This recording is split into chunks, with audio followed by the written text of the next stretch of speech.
चला चला आज आपल्याला बघायचं आहे चौथा प्रश्न. याच्यामध्ये आपण इथे असणारे प्रश्न आणि त्याचे पेज नंबर मी तुम्हाला दिलेले आहेत. पुढचेही प्रश्न तिसरा आणि दुसराही प्रश्न तुम्हाला मिळेल आणि भाग 2चे मिळतील. तर चॅनल सबस्क्राईब करा आणि हे परत परत ऐका जेणेकरून ते तुमच्या लक्षात येईल. ठीक आहे, बघा. योग्य पर्याय निवडा. हा काळजीपूर्वक उतारा वाचायचा, याच्या आधारावर हे तुम्हाला उत्तरं द्यायची आहेत. योग्य पर्याय निवडून खालील विधाने पूर्ण करा. हातात धरलेला दगड स्थिर असतो कारण 2 असंतुलित बले त्यावर प्रयुक्त असतात. वरती तुमच्या वाचलं तर लक्षात येईल. पृथ्वीवर मुक्तपतन का होऊ शकत नाही? आता एक गोष्ट लक्षात घ्या, मुक्तपतन हे हवेत होऊ शकत नाही कारण पृथ्वीवर वातावरण म्हणजे हवा आहे. मुक्तपतन हे निर्वातातच शक्य आहे. हा पॉईंट इथं महत्त्वाचा आहे. मुक्तपतन हे निर्वातातच शक्य आहे म्हणून, आणि पृथ्वीवरती तर हवा आहे त्याच्यामुळे इथं मुक्तपतन होत नाही. आता पुढचा प्रश्न आहे पहा, तो आहे मुक्तपतन होत असताना वस्तूचा वेग वाढत जातो. त्याचं कारण काय? कारण की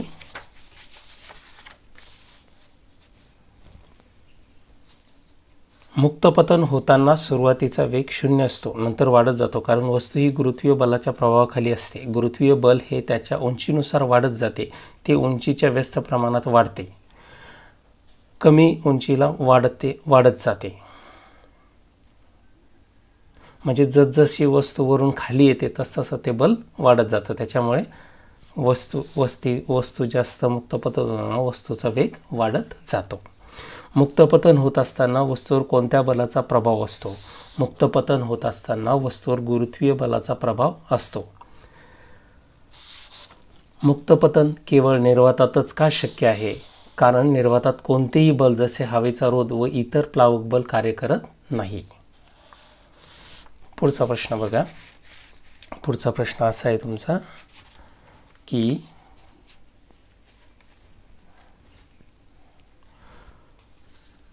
इथं हा टेबल कंप्लीट करून दिलेला आहे, इथं भरलेला आहे. हा टेबल बघा, तुम्ही तुमच्या पुस्तकात पण दिलेला आहे. माउंट एव्हरेस्ट, पृथ्वीचा पृष्ठभाग 0, सरासरी पृष्ठभाग 0 गृहीत धरला जातो. त्याच्यानंतर स्तंभ 3 मध्ये किती असतं ते 9.81. माउंट एव्हरेस्ट 8.8, स्तंभ 3 मध्ये 9.8. मानवनिर्मित फुग्याने गाठलेली सर्वाधिक उंची 36.6, 9.77. अंतराळ यानाची कक्षा 400 किलोमीटरपर्यंत असते आणि त्याचं गुरुत्वीय बल असतं 8.7. दळणवळण उपग्रहाची कक्षा जी असते ती असते 35,700 आणि तिथं गुरुत्वीय बल असतं 0.225. ठीक आहे. आता पुढचा प्रश्न बघा. पुढचा प्रश्न हा असा दिलेला आहे, दिलेल्या टेबलचं निरीक्षण करायला सांगितलेलं आहे तुम्हाला. या टेबलचं निरीक्षण करा. कोणतीही मूलद्रव्य एकाच आवर्तात आहे? कोणती मूलद्रव्य एकाच आवर्तात आहे? एकाच आवर्तात विचारलेलं आहे आपल्याला. म्हणजे त्याच्या कक्षा समान आहे. ती म्हणजे ए आणि बी बघायच्या कक्षा 2-2 आहे आणि सी आणि डी यांच्या कक्षा 3-3 आहे. म्हणजे ए एका आवर्तामध्ये, सी आणि डी एका आवर्तामध्ये आहे आणि ए आणि बी एका आवर्तामध्ये आहे. कोणत्या मूलद्रव्याचा गण सारखा आहे? आता गण सारखा आहे हे विचारलेले आपल्याला. म्हणजे काय? ए आणि सी. आता बघा, याची संयुजा इलेक्ट्रॉन बघा 1, याचा संयुजा इलेक्ट्रॉन 1. आता पुढचंही कळालं असेल तुम्हाला. ए कोणत्या मूलद्रव्याचा गण सारखा आहे? त्याच्यामध्ये ए आणि सीचा गण सारखा आहे आणि बी आणि डीचा गण सारखा आहे कारण की शेवटच्या संयुजा इलेक्ट्रॉन जे आहेत ते 8-8 आहेत. ठीक आहे. कोणते गण 18 मध्ये आहे? आता 18 मध्ये गण म्हणजे 0, ज्याची संयुजा 0 असते. आता 8 आणि 8 याच्यामध्ये बी आणि डीची जी आहे ती संयुजा आहे 0, म्हणजे बी व डी. मूलद्रव्य ए व सी पैकी कोणते मूलद्रव्य अधिक क्रियाशील आहे? ते आहे सी. आता ए आणि सी ए आणि सी याच्यामध्ये सी, आता याचं याच्या दोन्हीमध्ये संयोजी इलेक्ट्रॉन सारखे, पण याची अणुत्रिज्या मोठी आहे त्याच्यामुळे हा लवकर सुटेल, हा इलेक्ट्रॉन लवकर दिला जाईल. ठीक आहे. ए व बी कोणते मूलद्रव्य यांच्या संयोगावस्थेत आहे? ए व बी पैकी कोणते मूलद्रव्य त्याच्या संयोगावस्थेत आहे? ए आणि बी. आता एक बघा, हा याची व्हॅलेन्सी 0 आहे, म्हणजे हा दुसऱ्याबरोबर रिॲक्ट होणार नाही, म्हणजेच संयोगावस्थेत कोणता आढळणार आहे? ए. ठीक आहे, समजलं. पुढचा प्रश्न, चौथ्या प्रश्नाचं उत्तर बघा. आता अणुअंक एक्सचा अणुअंक 11 आहे. ठीक आहे. वायचा अणुअंक 17 आहे. ही मूलद्रव्ये, आता एक्स आणि वाय आपण याला मानायचं इथं, ही संयुगे तयार, एक्स आणि वाय एक्स हे संयोग तयार करतात. तर खालील प्रश्नांची उत्तरे लिहा. आधुनिक आवर्त सारणीत एक्स व वायचे मूलद्रव्याचे स्थान निश्चित करा. आता एक्स व वायचे स्थान निश्चित करायला सांगितलेलं आपल्याला. आता बघा, एक्सचे स्थान गण पहिला आवर्त तिसरे, गण पहिला आणि आवर्त तिसरे. कारण काय? याची संयोजी इलेक्ट्रॉन 1 आहे. ठीक आहे. आणि याच्या कक्षा 3 आहे म्हणून आवर्त 3 आहे. लक्षात घ्या बरं का, फार सोपं आहे. कक्षा 3 आहे म्हणजे हे बघा 1 2 3 KLM ह्या कक्षा 3 आहे आणि आवर्त गण पहिला आहे कारण की याची संयोजी इलेक्ट्रॉन 1 आहे. ठीक आहे. त्याच्यानंतर वायचे स्थान गण 17वा आवर्त तिसरे. आता बघा इथं आवर्त याचे इलेक्ट्रॉन याचे किती आहे इलेक्ट्रॉन कॉन्फिगरेशन, याचं इलेक्ट्रॉन स्वरूपण आहे 2 8 7. याच्यात 17वा गण, 7 संयोजी इलेक्ट्रॉन आहे म्हणून 17वा गण. ठीक आहे. आणि आवर्त तिसरे का बरं? कारण की कक्षा 3 आहे KLM. ठीक आहे, KL आणि M. आता पुढचा प्रश्न काय आहे तुमचा? पुढचा प्रश्न आहे एक्स व वाय हे धातू अधातू धातू सदृश्य प्रकारापैकी कोणत्या प्रकारचे मूलद्रव्य आहे? आता एक्स व वाय हे धातू आणि अधातूपैकी कोणत्या प्रकारचं मूलद्रव्य आहे? आता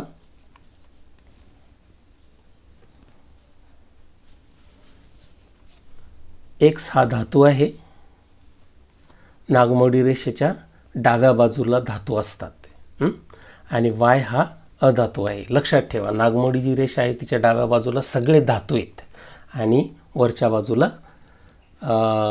अधातू, वरच्या बाजूला काय अधातू आहे. म्हणजे 17 गणामधला हा जो वाय आहे हा वरच्या बाजूला आहे नागमोडी रेषेच्या. आणि दुसरी गोष्ट, याच्यावरून पण आपण धातू आणि अधातू सांगू शकतो. आणि दुसरी गोष्ट, याची इलेक्ट्रॉन देण्याची टेंडेन्सी, म्हणजे हा इलेक्ट्रॉन देतो, हा इलेक्ट्रॉन देऊन टाकेल आणि हा इलेक्ट्रॉन घेतो, म्हणून हा धातू आहे आणि हा अधातू आहे. ठीक आहे. त्याच्यानंतर अल्कधातू. पुढचा प्रश्न काय आपला? ई एक्स व वाय कोणत्या कुलातील व कोणत्या खंडातील मूलद्रव्य आहेत?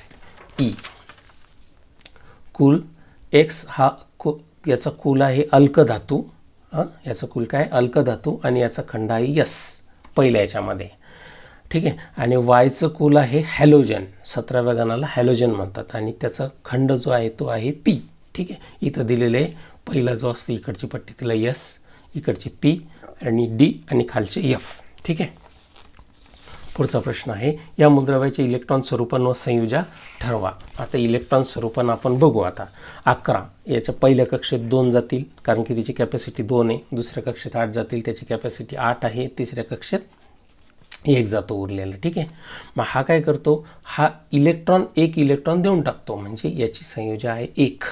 आता इकडे लक्ष द्या, एक्स वायमध्ये 17 आहे. आता त्याचं स्वरूपण लिहू आपण. पहिल्या कक्षेत 2 टाकले, दुसऱ्या कक्षेत 8 टाकले, तिसऱ्या कक्षेत 7 टाकले, 1 इलेक्ट्रॉन स्वीकारेल. हा काय करेल? आता याला 7 तो देणार नाही, हा मग आहे, हा काय करेल? 1 इलेक्ट्रॉन स्वीकारेल, म्हणजे याची संयोजा आहे 1. दोघांची संयोजा आहे 1. ठीक आहे. पुढचा प्रश्न बघा. खाली दिलेल्या आवर्त सारणीचे निरीक्षण करून प्रश्नांची उत्तरे लिहा. आता आवर्त सारणी आपल्याला इथं दिलेली आहे. सुरुवातीला ही आवर्त सारणी आपल्याला इथं दिलेली आहे, तिचे निरीक्षण करून आपण या प्रश्नांची उत्तरे देऊ.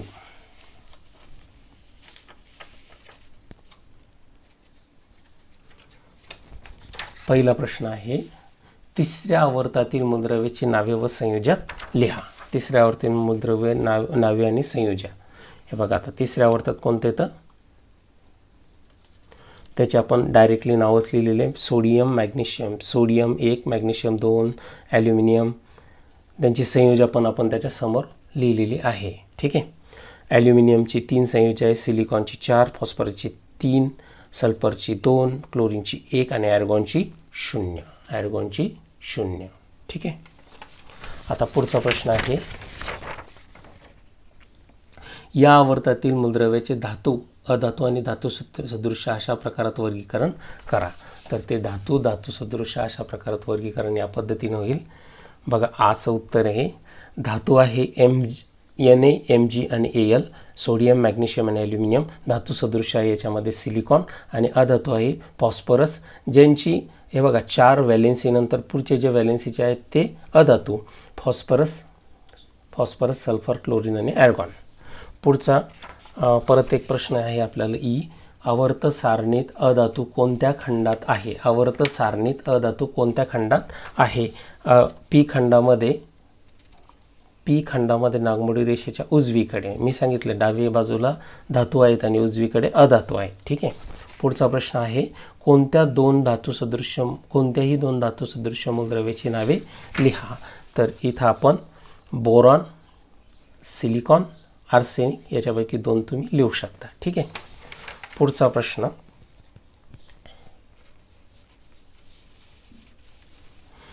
बाकीचे जे प्रश्न आहे ते तुम्ही पुस्तक समोर ठेवून पण लिहू शकतात आणि लागल्यास कमेंटमध्ये टाका, मी पुढचे पण देईल त्याच्यामध्ये. ठीक आहे.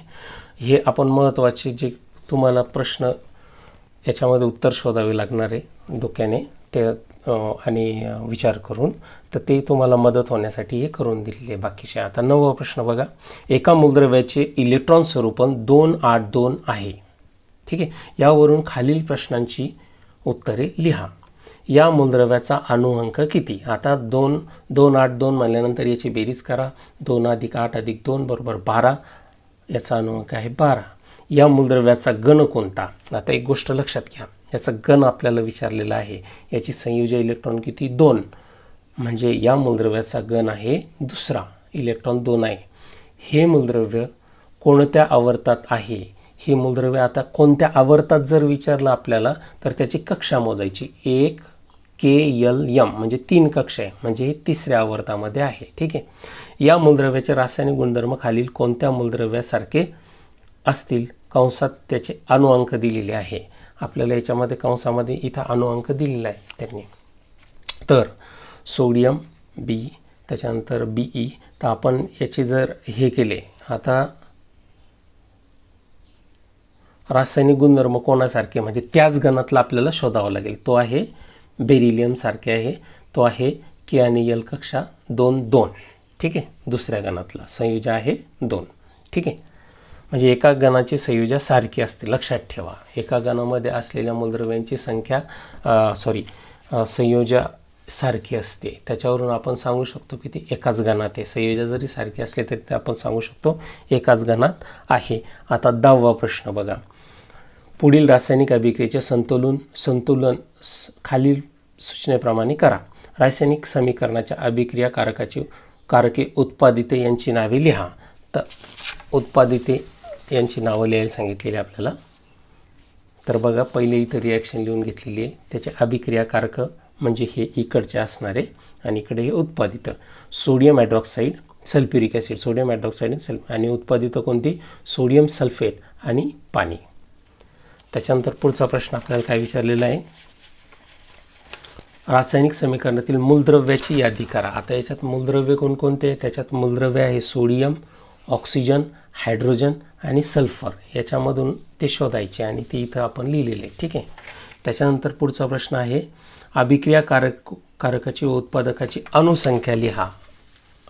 यांची अणुसंख्या आपल्याला लिहायला सांगितलेली, ती मोजा. आता सोडियममध्ये सोडियम 1 आहे, अभिक्रियाकारकामध्ये 1 आहे. इथं वरती एकच सोडियम आहे अभिक्रियाकारकामध्ये. ठीक आहे. असे मोजायचे ते. त्याच्यानंतर तो उत्पादितामध्ये बघा इथं 2 दिलेले म्हणजे इकडे 2 झाले म्हणून हे 2. ठीक आहे. ऑक्सिजन 5, ऑक्सिजन दोन्हीकडे 5 आहेत.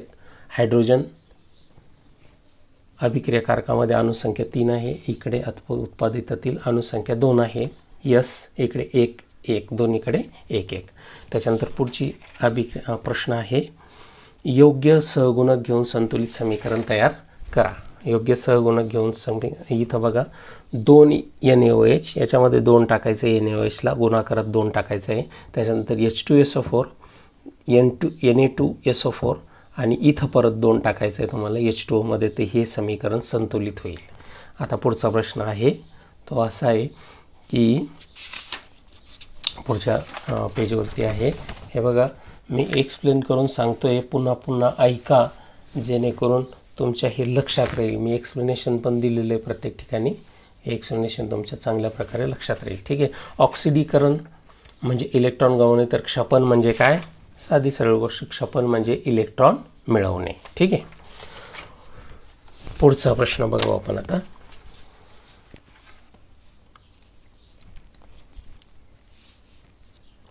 पुढचा प्रश्न आहे, पुढील आकृतीचे निरीक्षण करा. परत या आकृतीचे निरीक्षण करा. आकृतीत कोणती प्रक्रिया दाखवली आहे? आकृतीमध्ये कोणती प्रक्रिया दाखवली आहे?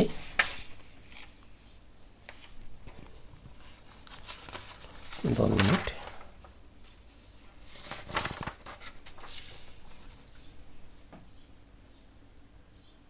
या भागामध्ये एवढे प्रश्न घेऊ, त्याच्या पुढच्या व्हिडिओमध्ये आपण पुढचे प्रश्न कव्हर करू, कारण की एकाच वेळेला डेटाचा मला प्रॉब्लेम येतो अपलोड करायला डेटा पुरत नाही. त्याच्यामुळे हा व्हिडिओ त्याचा दुसरा पार्ट मी पुढच्या व्हिडिओमध्ये बनवतो. व्हिडिओ परत बघा, पुन्हा बघा. पुढचा व्हिडिओ याचा दुसरा पार्ट, याचे जे महत्त्वाचे प्रश्न आहेत ते मी दुसऱ्या पार्टमध्ये घेणार आहे. ठीक आहे.